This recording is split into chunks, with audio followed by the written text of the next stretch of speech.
Paris Saint Germain আবারও আলোচনায়, আর এবারের বিষয়টি গোটা ইউরোপের গোলকিপার মার্কেটে ফেলতে পারে বড় প্রভাব।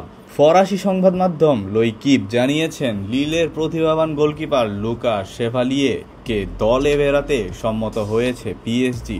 কিন্তু প্রশ্ন হচ্ছে, তাহলে জিয়ানলুইজি দোন্নারুম্মার ভবিষ্যৎ কি? মাত্র 23 বছর বয়সে শেভালিয়েকে ভবিষ্যতের গোলরক্ষক হিসেবে দেখছে পিএসজি। তাকে ঘিরে গড়ে তুলতে চায় নতুন প্রজেক্ট, আর এতে চাপ বাড়ছে দোন্নারুম্মার উপর। যদিও গত মৌসুমে তিনি ক্যারিয়ারের সেরা পারফরমেন্সই দিয়েছেন, দোন্নারুম্মা গত মৌসুমে 12টি ক্লিনশিট রেখেছেন আর পিএসজিকে এনে দিয়েছেন এক ঐতিহাসিক ট্রেবল জয়। 2025 সালের ইয়াসিন ট্রফির জন্য তিনি অন্যতম ফেভারিট। এদিকে প্রিমিয়ার লিগের দুই জায়ান্ট ক্লাব ম্যানচেস্টার ইউনাইটেড ও ম্যানচেস্টার সিটি দোন্নারুম্মার পরিস্থিতির দিকে কড়া নজর রাখছে। ইউনাইটেডে আন্দ্রে ওনানা এখনও নিজেকে প্রমাণ করতে পারেননি। 47 মিলিয়ন ইউরো মূল্যের এই গোলকিপার দলের গোল হজমের অন্যতম কারণ, আর গত মৌসুমে তার সেভ পার্সেন্টেজ ছিল মাত্র 67.2%।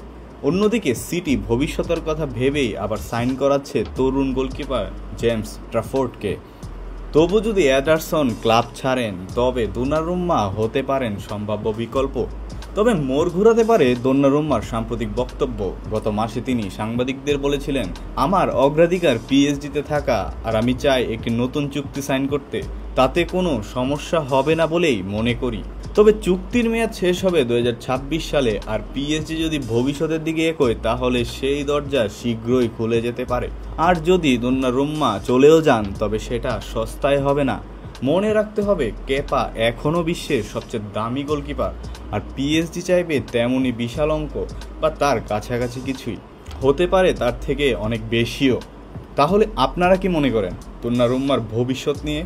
আর কোন ক্লাব তার জন্য সবচেয়ে উপযুক্ত হবে? আপনার মতামত জানিয়ে দিন নিচের কমেন্ট সেকশনে।